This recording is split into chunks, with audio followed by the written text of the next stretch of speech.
değilsiz. Abdal'ın toprağını çekip aldılar. Tamam, 7 hektar toprağını çekip aldılar.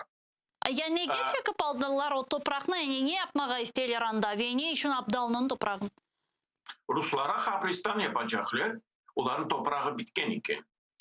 Onun için bu da birkaç ay evvelisi muftiyattan böyle bir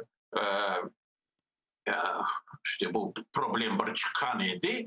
Aynı yersin onda gelip konuştular ve anlaştılar. Lakin eğer sizge vaktince toprak gerekmi 15 hektardan 7 hektarı çekip almak ne gerek sizge? Hayda bir sıra indi alıp bıraksanız olacaktı. Açınız onlar dediler bir haysi yerde bir kabristan kuracaklar. Lakin o kabristanı kurmayacaklar. Onun için bizim topraklarını çekip aldı. Ondan başka yarın da bizim halkı işte Ahmetçik'te işte meftalarımızı alıp gideceğimiz biz her 100 kilometre başka yerlerge. Öyle olup kalacaklar. Çünkü bu hükümetin nasıl diyeyim, burada bir kanun degen şey yok.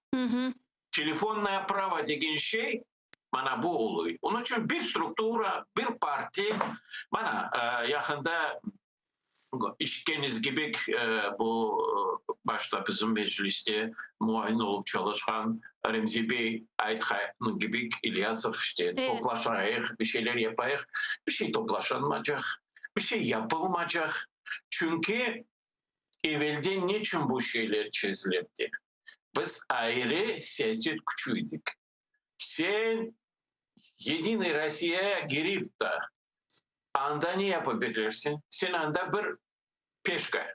Bir şey yapmaya olup olmaz. Evet. Onun için olabilir. Ne deseniz olabilir. Duvarları indi başladılar bozmaya. Yandan duvar çekilir.